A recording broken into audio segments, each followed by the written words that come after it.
The Grand Canyon Hiker Dude Show, presented by Bright Angel Outfitters, is back. My name is Brian Special. Welcome to the place we aim to inform and inspire about everything involved in hiking the magnificent Grand Canyon. The Grand Canyon Hiker Dude Show would not exist without Bright Angel Outfitters, which is the brand my wife and I launched to support hikers of the canyon and beyond. We do so with tons of free resources, not just this show, but also our YouTube channel, our free ebook, Beginner's Guide to Rim2Rim, and our spectacular Grand Canyon Shade Tracker, which lets you see exactly where you'll have shade on any route at any time of any day of the year. The Shade Tracker can be a literal lifesaver.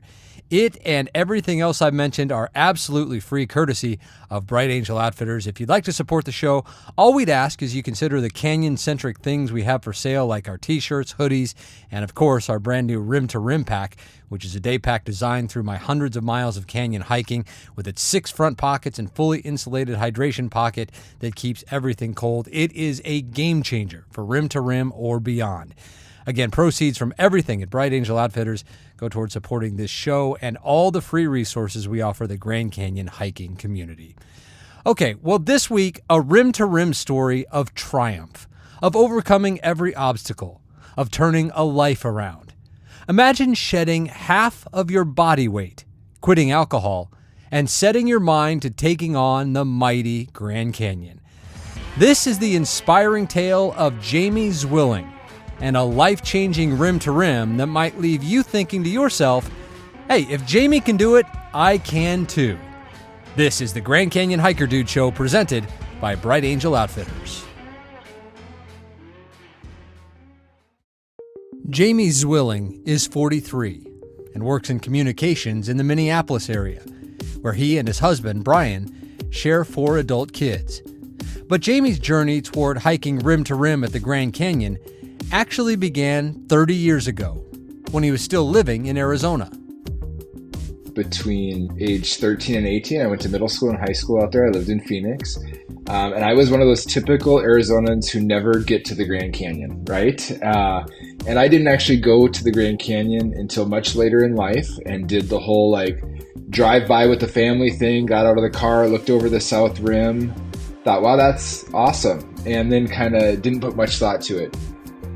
All these years later, it wasn't necessarily what he'd seen as a teenager that would draw Jamie back. It was the idea of what an incredible physical accomplishment a Rim2Rim would be. I pretty much was obese most of my life. At my highest, I was 332 pounds.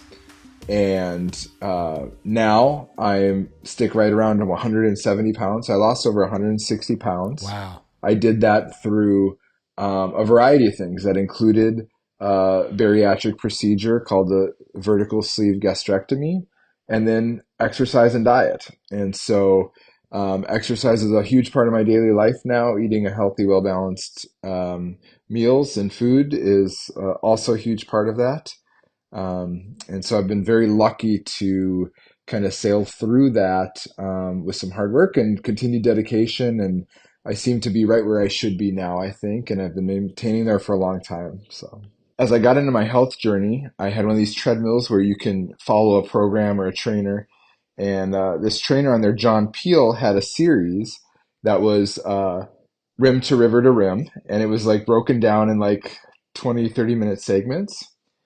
And I did that, and I don't think it simulates quite exactly what it's like doing rim to river to rim, but what I found was I got to look at the trails. He went down South Kaibab and up Bright Angel, and so I kind of got an idea. I was like, wow, that looks amazing. That would be something really interesting to do. And so then I started researching hiking in the Grand Canyon, and quickly came across people who've done rim to rim, found the online communities, and basically made a decision. Last October, I said, I'm going to do it. I'm going to see if I can get a room somewhere, and if I can do this, and then set upon training for it. So that's really how it came about. So it wasn't something that I dreamed of my entire life. It was something I saw and thought that would be a good next fitness goal for me. Did you understand what a physical challenge you were about to take on, just making the decision to even train for a bucket list hike like this? I think I did go into it with eyes pretty wide open. I think I knew this is going to be the hardest physical challenge that I've ever taken on. At least that's what I was anticipating, and it proved out to be true. Uh, but I was confident that through learning as much as I could about it and through solid training that I would do okay. One of the things that I've learned over the years, and something I learned even as being a large guy for the vast majority of my life, was that if you put in the training and you follow the plans, your body really can adapt and reach limits that you might not think are possible. And I knew that probably for a hike of this magnitude, the mental fortitude was going to be just as hard, if not harder, than what it was going to take physically to do this. So I believed in myself that I could do it, and that I just needed to get myself in the right physical condition, the right headspace to do it. And I guess I felt confident that I could accomplish that. You live in Minnesota. Yes. You did this hike in May. So I'm just going to go ahead and assume that you were dealing with winter conditions and snow and ice and all that good stuff before, in the important months leading up to this hike. So how do you train for a physical endeavor like this in the wintertime in Minnesota? Yeah, so it is certainly challenging. I've always tried to be somebody who said I'm going to get out there no matter what the weather is. I wouldn't live in Minnesota if I didn't embrace the winter. I did luck out. This was a really mild winter for us. So we did not have nearly the amount of snow that we normally do. So I was able to get out about and do as many walks or hikes as possible. Certainly late into last fall. And then again this spring as I really hit kind of that last 3 months of training, which was really nice.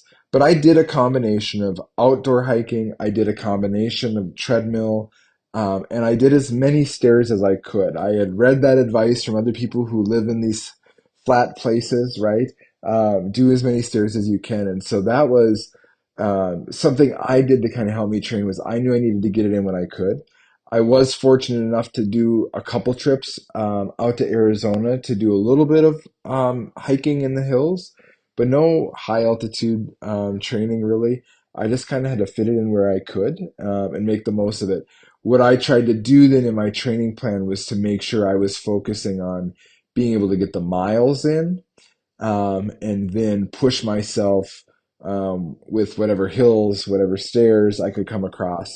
But it is, yeah, it's a harder place to train for sure. Some winters, everything's covered with ice for 9 months, and you're trying to figure out how to navigate that. But I did benefit from a pretty mild winter this year and a couple trips to Arizona to get some good mountain hiking in. Was it a regimented plan? Did you build up? Did you have a weekly plan that you were following? Or were you just doing it randomly? What was your training plan? Yep. So I did put together a pretty solid plan that was basically, mixing a bunch of other plans from other people and other plans that I had seen. Did you kind of take all that and then write it all down and come up with your own? Is that what you did? Yep, that's exactly what I did. And but the basic premise was that I built up. So I was doing several days a week. I was doing 3 to 4 miles, just a walk, essentially, whatever that walk might be, whether it's outside or on the treadmill. So I try and get at least three of those in a week, 3 or 4 miles, and then each weekend I did a longer hike that started with 5 miles and went up to 20 miles and then back down a little bit to, I think, 10 miles, and then kind of back up again to 18 miles and then down again to whatever my last long hike was, I think 8 miles, and then basically a week essentially off before kind of hitting the canyon. So So I really tried. a similar progression to what you would do if you were training for a triathlon or half marathon. Yep, exactly. So essentially, I increased my miles every week was the goal, and some weeks those were spread out a little bit more, and some weeks those included, the really long ones on the end. So that had worked well for me. When I trained for triathlons, you kind of trained over in each event, and longer for each section. And I think in marathon you get close, do more like what I did for this one, which is you get close to what you're going to get at, or you at least get the miles in for the week to make sure you're there. So So that worked really well for me to kind of have that on my calendar to make adjustments. I initially did a like a 5 month calendar for that. But I would say it was really the last 3 months where I really stuck to it pretty religiously and said, yep, that's in my calendar. I'm going to do that. Maybe I'd swap a day here or there. But I generally did it. And then I made sure to hit all those long hikes every weekend, which, gets to be a lot toward the end if you're not hiking someplace new, especially. So. What specifically did you do with the stair training? Were you doing it at stadiums? Were you doing it in parking garages? Where were you doing it and how long were you doing Yep. that for? And how important do you think that ended up being?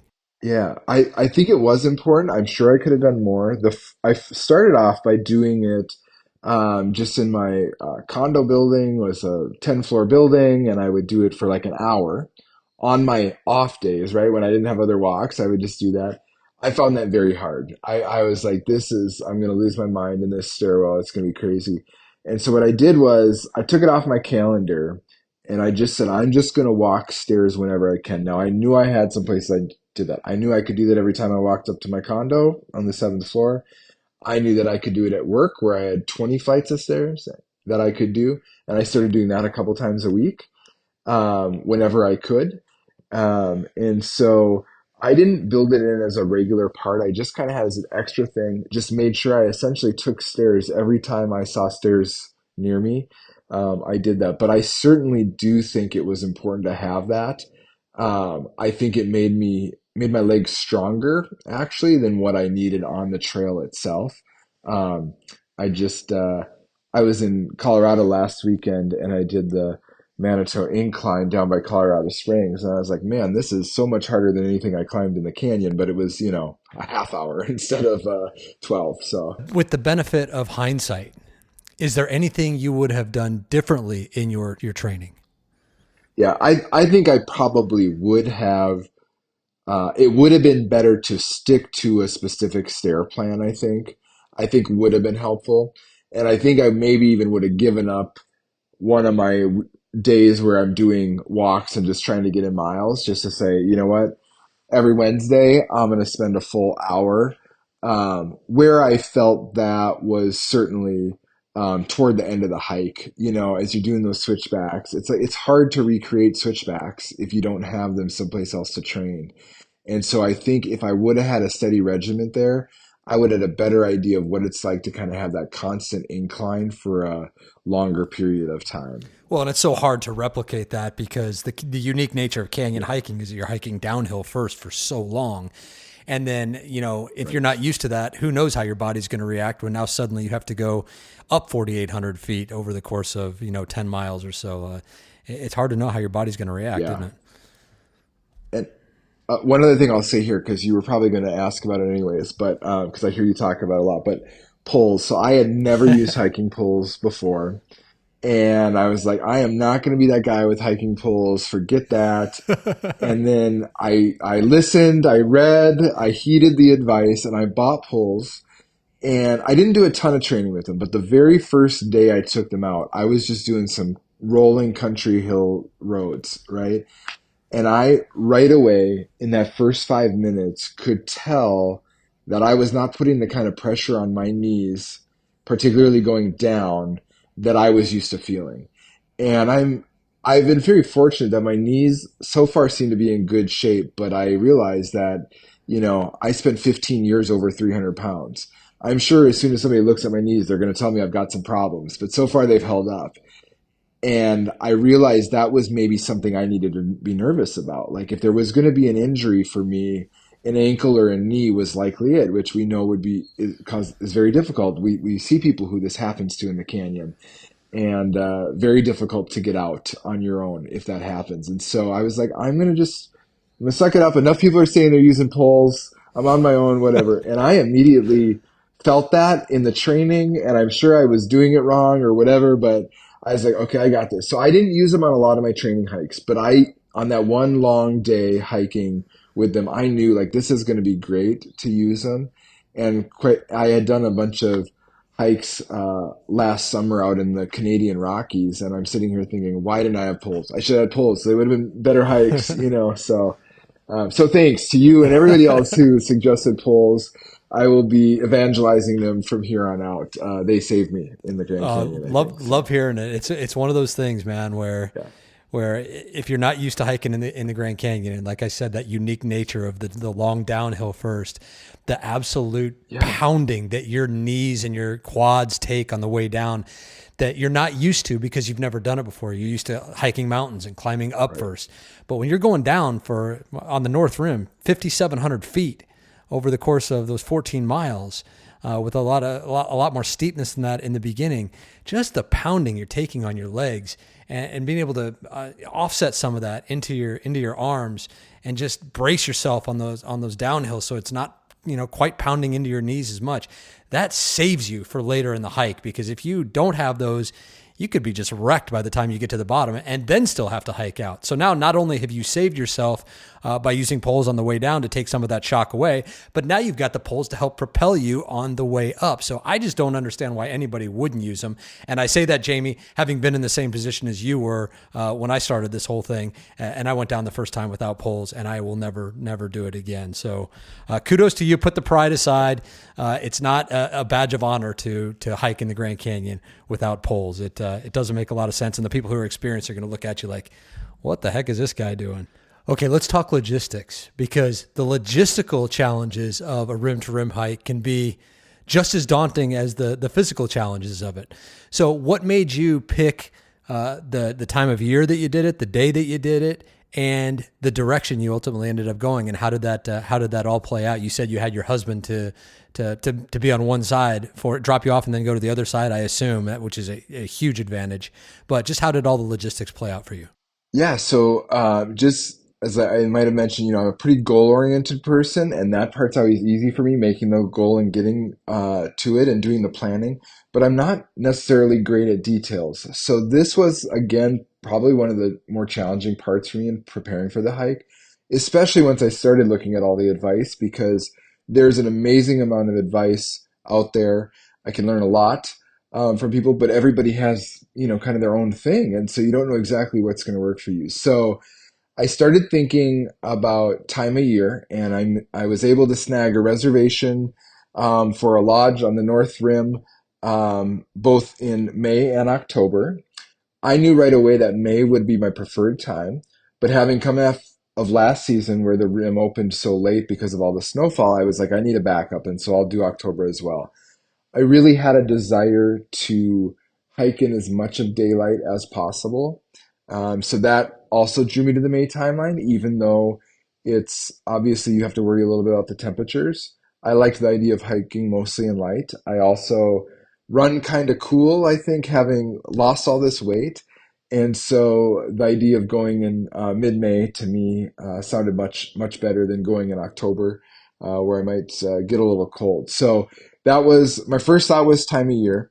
Then I thought about a lot about where I wanted to start, and there's lots of advice that people give about which direction to go.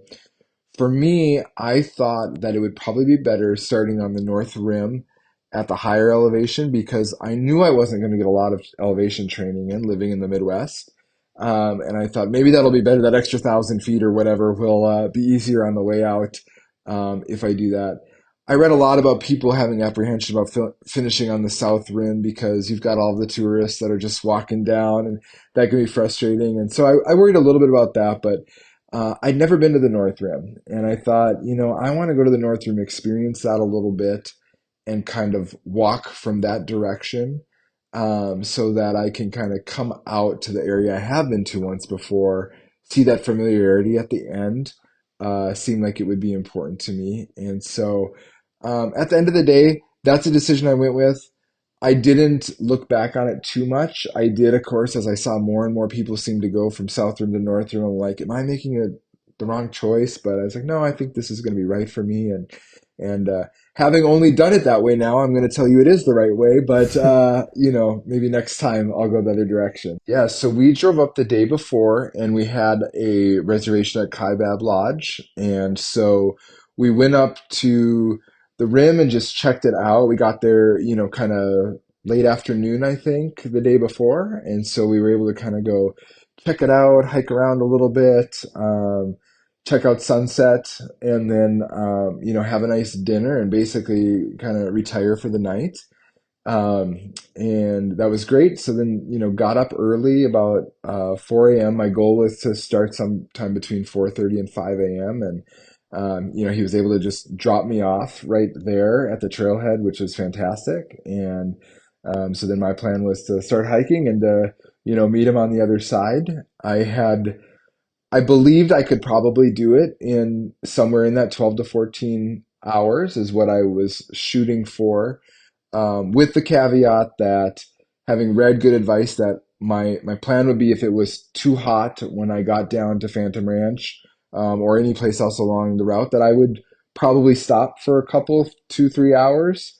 Um, I looked at your amazing resource of the shade tracker, so I had a really good idea of what that would be like. Should I need a break? When it would be a good time to start, and so forth, if I need that break. Ultimately, I didn't feel I needed a long break, and so my breaks were all pretty short, as I went along, which was something nice about hiking by myself. I found I didn't have to worry about how everybody else was doing, and so certainly had that mantra of hike your own hike going through my head the whole day.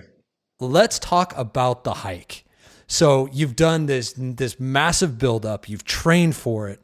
Now the morning has arrived. You get dropped off at the North Rim. Just talk about what your mindset was like, and how excited you were to get going, and what happened when you finally did take that first step into the canyon. Yeah, I mean, I think it was. I was calmer than I expected to be. I, had a good night's sleep, and I woke up, and it was a beautiful, cool morning, but not cold. I did start with a sweatshirt and some gloves on, but felt amazing. I'm naturally a morning person, and one of the things that I enjoy doing is working out and getting my exercise in to start the day. So that part felt familiar to me, and I was just like, okay, the time's come. I've put in all this training. I can't believe I'm even at this point. And I was probably more confident than I should have been, but I was confident and excited to get going and to kind of get that pace and see what it was all about. And so I did, as I got going. I That's kind of when the nerves hit me a little bit. Was okay, now I'm going down. I'm hiking at a pretty fast pace because I'm going downhill. I'm by myself, just kind of trying to get a feel for it and try and um, settle into a pace, because so much of my training had been like, okay, I've got a 12-mile hike today, or I've got a 15-mile hike, and you try and fit that into your day. This was something different. I had to remind myself, like, just take your time, hike your own hike. Like, I've got a headlamp. If it gets dark and I have to finish this in the middle of the night, I will do that. Whatever needs to happen. This is about me and taking my time. And once I kind of reminded myself of that, I settled in. And after that first hour, I just really started to appreciate the canyon. I mean, as you know, every place you turn, you're looking and you're seeing something new and amazing. And I took the pictures and I took the time, and I decided pretty early on in the morning that I wasn't going to look at my phone a lot. I'd started my All Trails app. I had notes written down of places I thought I would be at certain times. I was like, you know what? I'm not going to do that. As long as I feel like I'm keeping a pace and I'm feeling good and my body's holding out, I'm going to try not to think about that stuff today.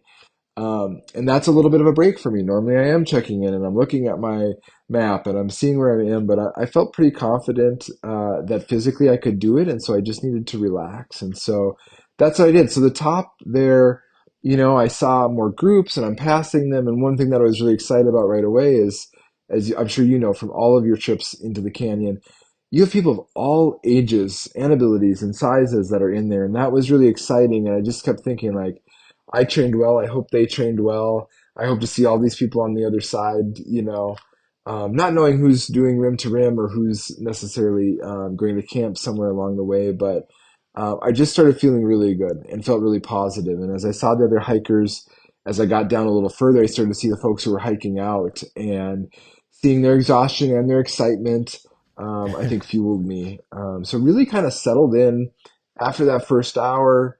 Um, start seeing some water in some places, and it's absolutely just beautiful. And being there in springtime, there's some colors in the canyon that you maybe don't expect to see, or others don't see when they're used to seeing from the South Rim. And so I started going along pretty well. I think at a couple of hours in, I slipped a little bit just on, some loose gravel. Nothing bad, but just enough to remind me that I maybe am not as in much control as I could be. And so I slowed it down a little bit from there and just took my time.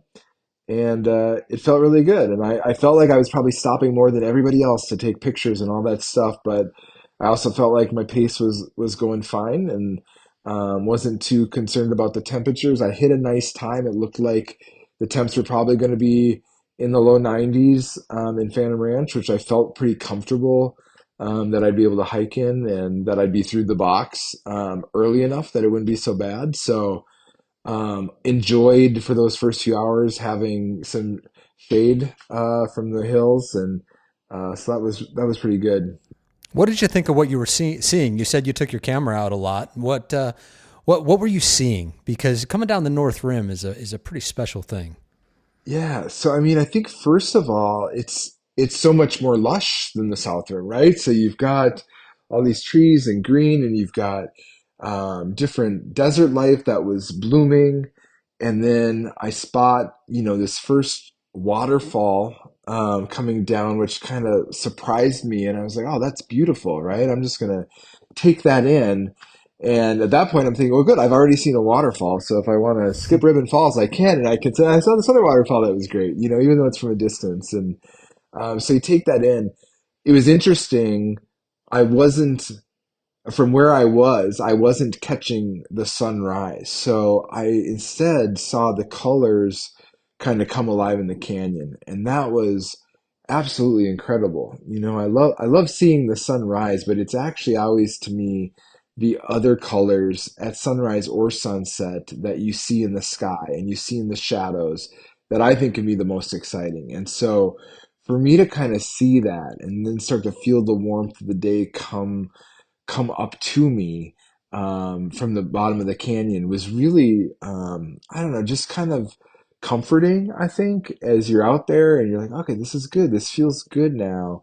I'm really starting to loosen up. I'm feeling warm but not hot. I'm getting to see the shadows change through the canyon, bring things alive.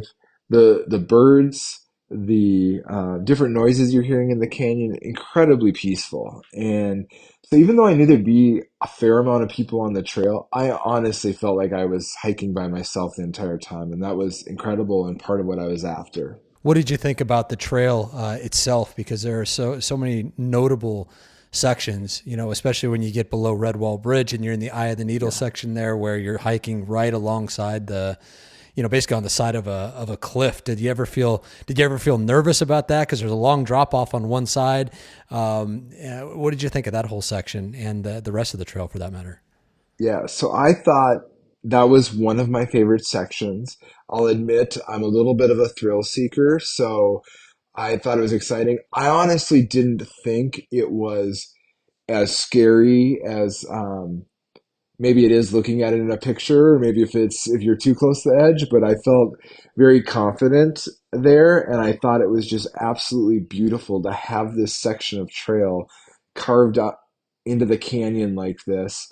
And to take a moment to think about the people who have walked that was pretty amazing. So I would say at that section, it's a little bit of an outer body experience of seeing yourself kind of walk along this ledge that you've seen in photos or videos. But I found it breathtaking, and I took my time to stand there and look at it and snap the picture with my feet at the edge and all that stuff.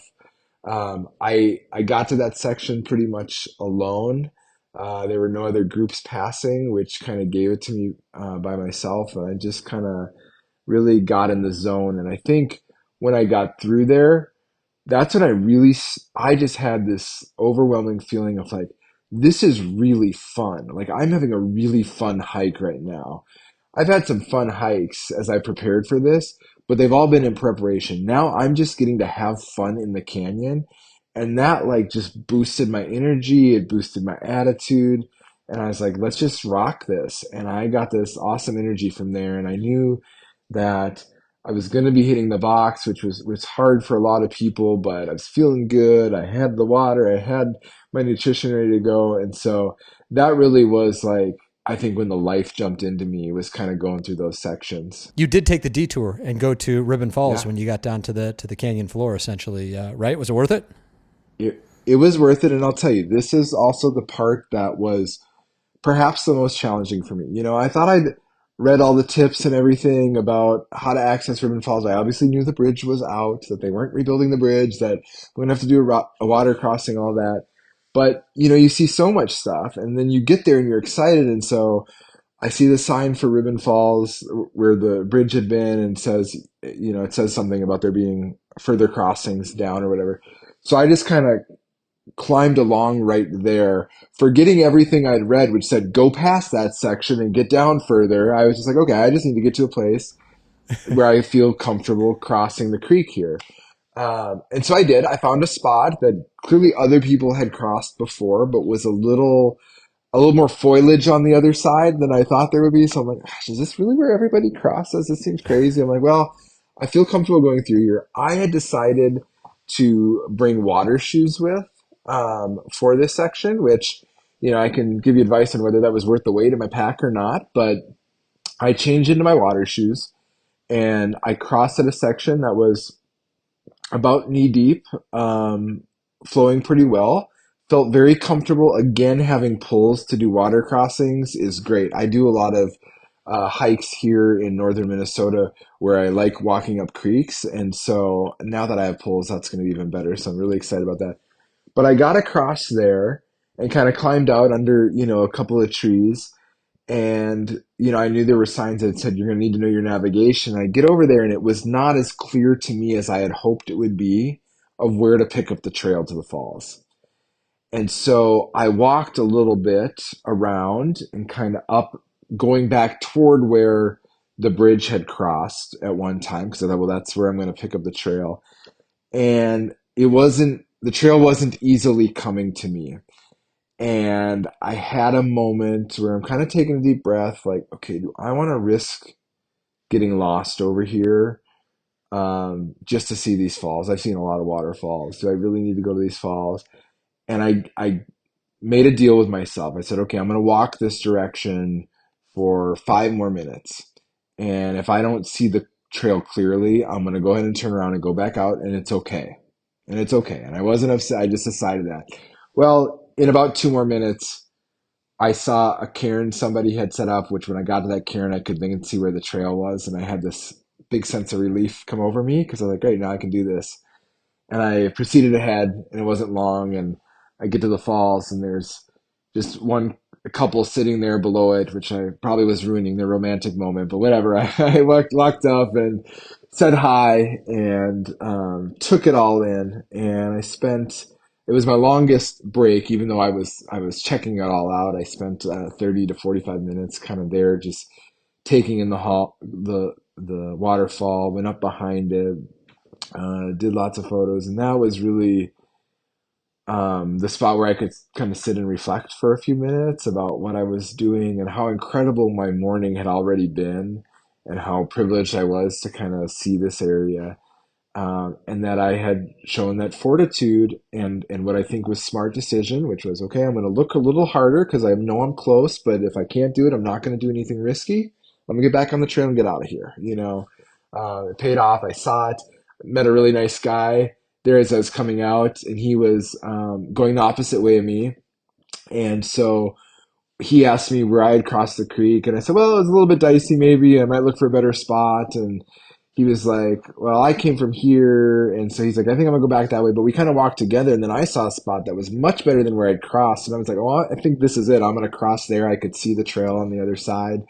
And he's like, I'm going to go back to where I started. I said, cool, that's great, which is a little bit further down the creek. And I crossed, I got out, I found a spot to sit down. I changed my socks at that point, or I got out of the water shoes, put on fresh socks. And I was like, man, I feel great. Now let's do this. And I think at that point, I was like, that was a really fun morning. I've just had an awesome morning. Now I'm just going to get ready and hike a hard hike and then moved on from there. So it was worth it. Absolutely worth it. I'm so glad I did it. And I will say this about coming from the north side, a lot easier to make that decision, I think. Having now walked that trail and had that perspective Yeah. of like, man, people coming up north, they're going up for a long ways, even though it's subtle, it's up. And I don't know if I'd have the energy to do Yeah. that, but it was absolutely incredible and such a nice spot for reflection to sit there and really think about how few people get to see something so magnificent, and that was really powerful for me. So I would tell everybody I can that's considering doing this, try and train hard enough that you feel confident that you can add that, or think about doing that as your day trip, or if you're staying down in the canyon, make sure you do that because what a beautiful, beautiful tranquil spot. And as I said, I've seen a lot of magnificent waterfalls all over the world, but there's something special about Ribbon Falls that's hard to put into words because it's not the highest waterfall I've ever seen. It's not flowing the most I've ever seen, but there's this uniqueness about that moss covered face and the tranquility in that spot that I think is unmatched to anything I've seen so far. Okay, so you get yourself back out onto North Kaibab. You're now probably 5.5 to 6 miles away from Phantom Ranch. You're not too far away from Yep. entering the box. How's the temperature? How are you feeling? And how did the rest of the trek go to Phantom Ranch? Yeah, I was feeling really good. Putting on a fresh pair of socks was awesome. I was like, felt like I was in brand new shoes and all of that. And I knew that would be a relatively flat section, even though I was going to be getting the heat and all of that. But I was like, well, that's going to be closest to my training that I've had because I've had so much flat training. So I actually knew that I could pick up my speed a little bit. And so that's exactly what I did was I picked up my speed a little bit. I loved walking through that section, walking through the box, having water nearby me almost the entire way. I knew I could get to that water should I need to, but the temperatures were feeling really good to me. I was still getting partial shade at points. I was not in full sun the whole time. So my timing was really good. I think yeah, I'd have to look at my notes, but I think I'm in that section somewhere, between 10 and noon to Phantom Ranch or so. I got to Phantom Ranch right about noon, so it was a good time, I think, to get through there and feel good. My water supply was doing well. I'll say this: water was something I was not too worried about. I drink a lot of water normally, and I keep a good pace of drinking water a little bit, kind of all the time. I'm taking sips. I'm not taking huge amounts of waters at breaks. I'm just kind of drinking all the way through, and so I was feeling really good and hydrated, that sort of thing still at that point, and felt really good. I was anxious to get to Phantom Ranch because that's such a marker on this journey, right? And so I think I was like, I'm going to speed up and kind of go through this section a little faster. But the beauty through there was incredible. That's where the wildlife seemed to come alive. The creek was flowing so nice and strong. The sounds were great. I loved that section. I know I've heard other people that say how hard it is, but that it can be one of the most beautiful sections. And I definitely found that latter part that I was like, if there's something you can do, like this is the spot. Like do that spot. It's beautiful. Yeah, there's nothing quite like the box. Even though when you're tired, it can seem like it goes on forever. But yeah, having the creek right alongside you the whole way, the canyon walls just closed in on you.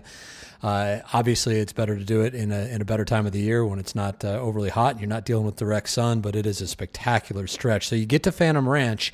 Was the plan always to take a break at Phantom Ranch and kind of reassess, see where you're at? Did you have any lemonade? How was Phantom? Yeah, that was my plan was to kind of really see where I was at Phantom Ranch and sit down and take a little bit longer break was my plan. I think it ended up being 20 minutes. I didn't do the lemonade. I just said, I'm just gonna sit down and have snacks at that point. I should say my snacks. I did kind of a combination of the granola bars and some pretzels and some pistachios, and that was really what I trained with for food. And decided to take all that good advice, which was do not change up what you've been eating if it's not working for you, and just see how you're doing. And I, of course, took more food than I needed. But that was, maybe one of the lessons learned, as maybe he does. But as We all do. yeah, my husband reminded me the other day that he's like, but you've got a plan for if something goes wrong. I said, you're right. You know what? If I would have needed to stay overnight in the canyon, I would have wanted more to eat, right? So was glad I did that. So Phantom Ranch, I didn't end up spending that much time, or I didn't really end up exploring it that much. I just kind of sat down. There were some other hikers there that were enjoying their lunch and chatted with them a little bit, but I just kind of took it all in and thought, you know what, I'm feeling good. That's where I had decided that I was going to really think about the weather and whether I needed to hang out or whether I wanted to keep going. And I decided, it's like, I feel pretty good. I don't feel yet hot. I feel like it's been a very comfortable day of hiking so far. And I knew that I had the hard hike ahead of me. Like I said, that's kind of where I split this trip into. I was like, okay, that morning was a blast. I had fun. I'm going to pretend I haven't done my workout yet today. That was just my morning doing my fun stuff. And now I've got this really hard workout ahead of me. And so that's what I decided to jump into. But as you know, then you come out of there, and that's really when I was full sun for kind of the first time of the day, was as I left Phantom Ranch. And so but I didn't feel like there was anything I needed to hang out there for. I thought, you know what, if I feel like I want to hang out more, I'll hang out a little bit more when I get just a little bit further down to the river.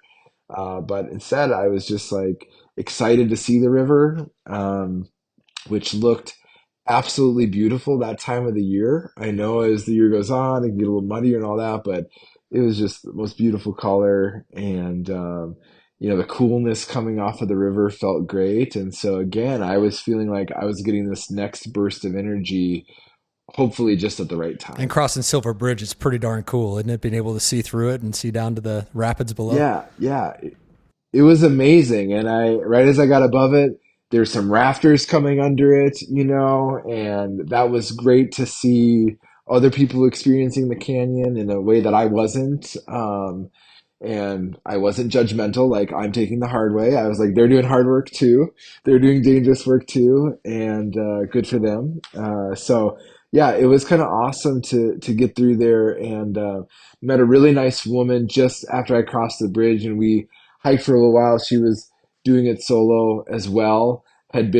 Was going to be part of a group that ended up backing out, and she decided to keep doing it, and then started telling me about her training, where she's been training carrying her toddler and her newborn with her. And I'm like, okay, yeah, again, I feel very insignificant right now. I have nothing to complain about. Just keep hiking.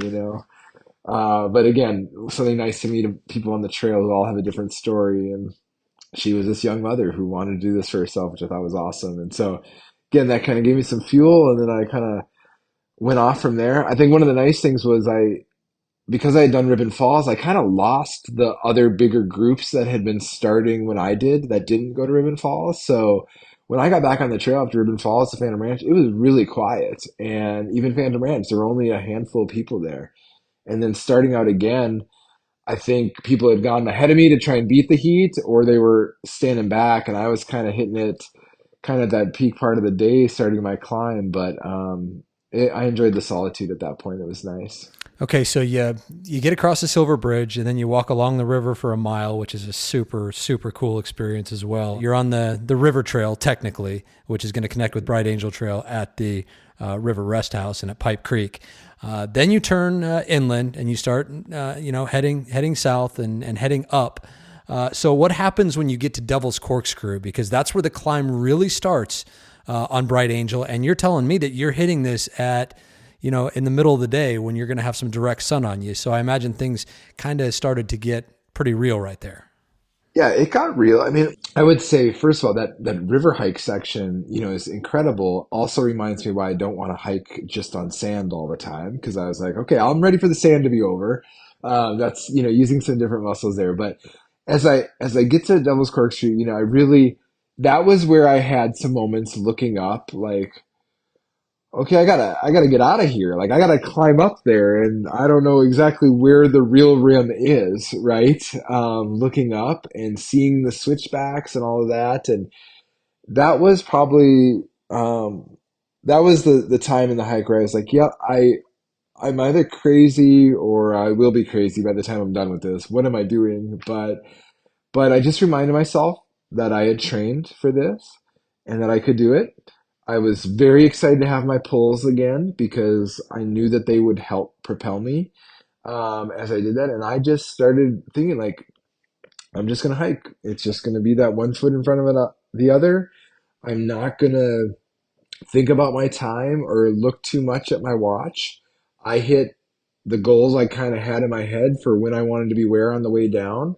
I was um, feeling good about being able to refill on water as I done and my energy level. And so I said, I'm just going to start doing this. And I just started going. And I think that next hour, I still felt really good and wasn't yet getting into the okay, it's too far. I just didn't let negative thoughts creep in. I really just kept positive of like, I know that seems like a long ways. It is like a long ways, but I can handle this. These switchbacks are um, going to keep going on, but they're not too difficult in terms of the incline for me. I was feeling pretty positive about that, and I just kind of kept trotting along there, feeling good. I was still smiling as I was, meeting other hikers or passing folks. So. Okay, so then you get your way into Havasupai Gardens. You got a chance to refill your water. You're 4.5 miles from the top. Now you can look up and see where the South Rim is, where you're going, and you can see how steep it is. Especially the last 3 miles of Bright Angel Trail are just as hard as anything on South Kaibab or North Kaibab for that matter. So things are really serious now. So how are you feeling? What's the weather situation like as you're now facing that last 4.5 miles from Havasupai Gardens? Yeah, so as I'm coming into Havasupai Gardens, that's the first time where I was like, okay, am I there yet to Havasupai Gardens? Because I was getting hot at that point, and I knew I needed a little shade probably. I needed to put on some more sunscreen. I was like, all right, I'm gonna think about what I want to do with water at that situation in terms of like, do I need to douse myself? Do I, what do I want to do? That sort of thing. So that was the first place that I got to that was really like, okay, I'm glad I'm here. I'm glad I got here. Like I was ready for a break, ready for something else to eat, to refill that water. I dipped my hat, I put more sunscreen on, that sort of thing, and kind of took that collective breath because I knew that was going to be hard from there on. In my head, from my research, I had seen so much everybody talk about how that last 3 miles was really hard. So I was like, okay, I've got about a mile and a half before it's going to get really hard. Well, I will tell you, it wasn't long after starting off from there that I was like, okay, I think I'm at the hard now. So my advice to people, what I've told them is that 4.5 miles was hard. That 4.5 miles was hard for me. Um, just because I think it was the elevation climbing, the being in the sun.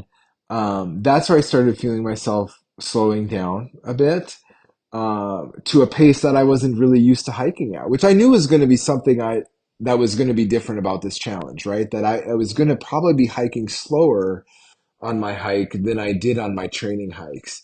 And that was a little bit different than some of the other events I had done in the past where you kind of get that adrenaline going for that race or whatever. And oftentimes you're running faster than you did in that race or you're biking faster than you did in your training. Here, I knew that my body was going to slow down. And that's where I started to feel it a little bit and thought I just got to stick with it. My legs were still feeling really good. So I was feeling good about that. I was getting a little more breathless as I started to climb up. And that was the thing that for me, I wasn't able to train well for was just the altitude.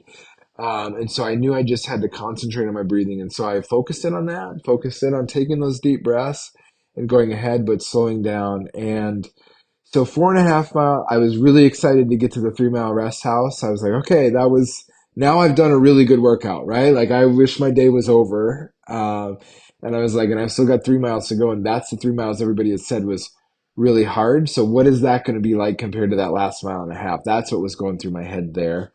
Um, what I found for me, it didn't necessarily feel like it got that much harder in that last 3 miles than it was the 4.5 miles. I felt that whole section was pretty steadily hard.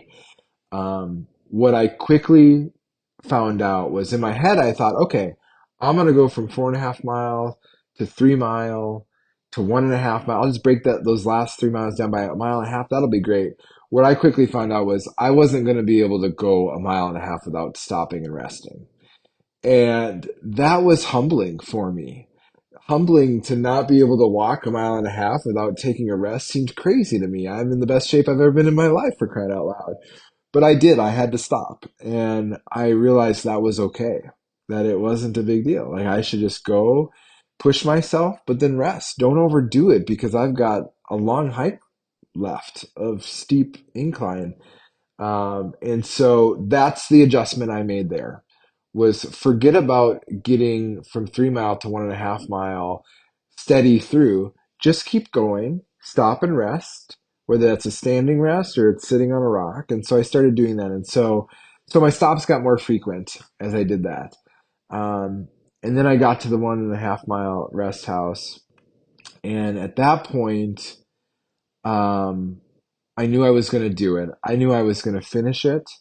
And that's the part that I started maybe getting a little more emotional about not just this hike, but the last couple of years of my life, taking my health into my own hands and taking control of health, really feeling in control of health for the first time in my life at 43 years old, and starting to allow myself to feel a little bit proud of myself um, for all that I'd accomplished and what I was about to finish. And so at that point, um, I'm dirty.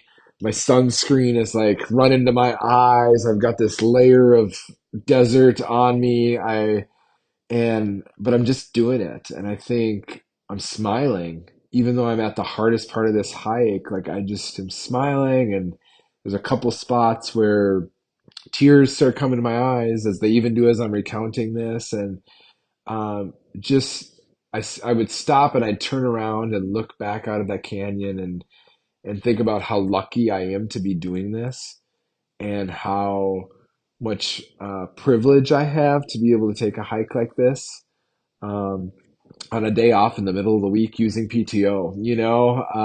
It really, really hit me as being pretty profound. And so it was hard. I'm not gonna lie though, that was hard. It was really one step in front of the other and push yourself and get up around that next little bend and then push yourself again and um, it was great. It was a really incredible time, not just in the hike, but I think in my life to kind of be at that moment. And it felt as much as it was starting to hurt, and as much as I was breathless and just wanted to be done. It was a really good moment of reflection for me. There's nothing like surfacing at Bright Angel. Had you been able to reach Brian? Was he waiting for you? Did he know you were coming? And what was that like when you finally stepped out? Yeah, so I had a couple random spots where I got a cell signal, and what I had told him I was going to do is I would send the message of where I was at, how many miles in I was, and where I thought I was. So he had a pretty good idea about when I was going to finish. I got a message back from him that had said he'd been at the South Rim for a while, which was good because I probably would have been really annoyed if he wasn't there by the time I got out. Um, but the plan was just for me to surface, and it turned out when I walked through the final tunnel, he was sitting there waiting for me. He'd come down, and so that was great. And actually, it was interesting because I probably was going to fall apart at that point and just start bawling my eyes out. But instead, I was really happy just to see him. And he took a picture of me then at the tunnel. He had meant to get me coming through there, but I guess I had gone faster than he thought I would for that last mile and a half, but that's fine. It was great to kind of have that moment.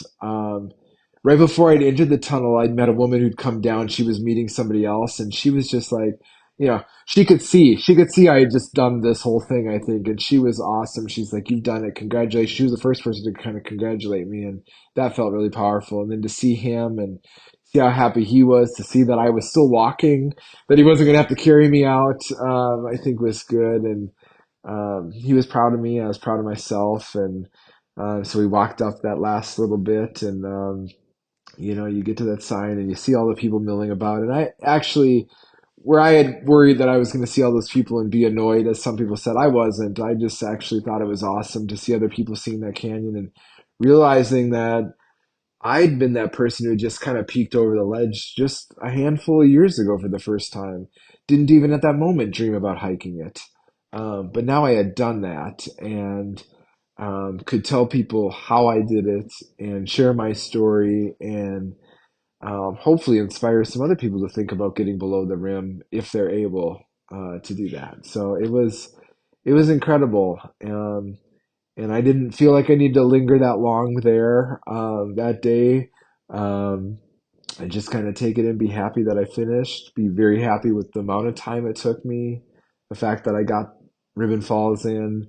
Didn't regret that at all at the end. I was so glad I did it. I would have, maybe would have saved an hour, but I wouldn't have had that experience. So pretty remarkable kind of sitting there taking it all in, looking back at the canyon. Man, I mean, Jamie, this was so much more than a 24-mile journey for you. I mean, this was years in the making when you made the decision to lose all that weight. So, I mean, what did you learn about yourself, and just how satisfying is it knowing that you've put in all this work to lose all this weight? You stopped drinking on top of all that. And now, because you've made those decisions, you get to enjoy and accomplish things like you just accomplished hiking Rim2Rim in the Grand Canyon. What does that tell you about yourself? Yeah, well, it tells me that I'm resilient, that's for sure. And it tells me that any of us can do things that we put our minds to, and we can stretch our bodies, we can stretch our minds, but it takes work, and you have to put that in. And I tell people all the time, my mantra has kind of become that I definitely made some decisions that probably saved my life or maybe extended my life by stopping drinking, by getting healthy, losing the weight. Those decisions probably, if they didn't save my life, they certainly extended my life. But I don't like to think of them that way. I talk about them as decisions I made that have given me life. And hiking is one of the best life givers I've found. The ability to hike anywhere you are in the world. It's something we can do with very little equipment and just a little perseverance. And that can be a really short, amazing hike. It can be a walk. It can be the Grand Canyon. Um, and that is an incredible perspective to have, to know that we can build these things into our lives, that we can meet these little goals and these little achievements every day leading to bigger goals. And while I do think I am somebody who can go after these big goals, they can be small goals. And that's how you go about getting healthy. It's saying, I'm going to cook this healthy dinner tonight instead of choosing the bad meal. Or I'm going to get up and I'm going to do that 5 a.m. 5 mile walk today to start my day. And that's going to set the course for my whole day. Or I am going to plan that trip 6 months out with that really big hike on it, and I'm going to do it. I'm going to do it alone, or I'm going to do it fast, or I'm going to do it slow, whatever that might be. And um, that's something I've learned on this journey, is that we can set these little milestones for us and have these little victories every day. And those victories lead to other victories, which might be a rim-to-rim hike of the Grand Canyon, or it might be climbing that really high mountain, or joining that group that's going to do a multi-day bike ride, whatever it might be. We can do that. Anybody can do that. If I can go from 332 pounds to 170 pounds, where I can hike the Grand Canyon rim to rim in one day, like, I believe that I can do anything and others can do anything. You just got to be smart about it. You got to train. You got to reach out to your community, and you got to be prepared. And if you can do those things, like, really everything's, there's no limit. That was the inspiring and in-depth story of Jamie Zwilling's Rim2Rim. Now, you heard Jamie mention that he'd made reservations on the North Rim for May and October, and ultimately decided on May for his hike. But that does not mean October is out of the question quite yet. Jamie's already thinking about coming back. He says he wants to see what South Kaibab is all about. So a Rim2Rim sequel with a South Kaibab to North Kaibab route might just be coming in a few months. All right, we talked a lot about training with Jamie, but now it's Coach Arnie's turn. This time, Coach is talking health and establishing a baseline, a foundation, before hiking the canyon, just like Jamie did. Today's tip is a big one, and it involves health. I am constantly talking to individuals about wanting to do the Grand Canyon or something big like the Grand Canyon. And my first rule, my first question is, how is your health? You can have a big goal, and that's great. But if your health is not where it needs to be, then that should be your first goal. Let's get you healthy first, and then you can get fit. So if you've got joint issues, if you've got other issues, yes, I know you want to do the Grand Canyon, but let's get you healthy. You will be surprised how much better your training will go and all the other things that you want to do if you get healthy. So before you start planning that big trip and making reservations and doing all those things, which is great because you got to do them, especially at the canyon, in order to get there. But before you make that financial commitment, I want everybody to make a commitment to yourself right now. Once you hear these words from Coach Arnie, I am going to get healthy first. And once you do that, and I can help you, you can reach out to me and ask me any crazy question you want. But listen to me. Get yourself healthy. If that means getting over to the doctor, getting some tests done, that's fine. But you got to figure this out. Let's get healthy, then let's get fit, and then let's get bulletproof, and then let's go do the canyon. I love you guys. Get healthy, and let's go do the canyon. Talk to you later. Bye. That was Coach Arnie Fonseca Jr. His contact information is in the show notes. All right, some odds and ends before we go. We have launched a Grand Canyon Hiker Dude Show Facebook group that you are invited to join. The goal is to further the discussion on what we talk about here on the show. Hey, would you mind leaving us a review on Apple Podcasts? That helps us get this show in front of more people who need it, and also really fires us up because it reminds us that we have a passionate audience out there listening. So if you could leave us a review, we would greatly appreciate it. Also, please remember to use the Grand Canyon Shade Tracker to plan your hikes, especially in the warmer months. That's at brightangeloutfitters.com, where you can also get our free ebook, A Beginner's Guide to Rim2Rim. And while you're there, please check out our Rim2Rim pack, which is our day pack designed specifically for Grand Canyon hikes with its front pockets and fully insulated hydration pocket that keeps everything cold. You'll also find a collection of t-shirts and hoodies, including an entire Rim2Rim collection to commemorate your hike or maybe motivate you to train for one. That is all at brightangeloutfitters.com. Bright Angel Outfitters is the passion project of my wife and I, and it exists to help you hike your best hike. All right, that's it for now. My name is Brian Special, encouraging you, as always, to go hike the canyon. Take that first step, embrace the journey, and when you get there, whether it's for time goals or taking your time, just hike your own hike. Maybe that's what Jamie did. Take it all in, take a lot of pictures, and have a memory to take with you for the rest of your days. We'll see you next time on the Grand Canyon Hiker Dude Show, presented by Bright Angel Outfitters.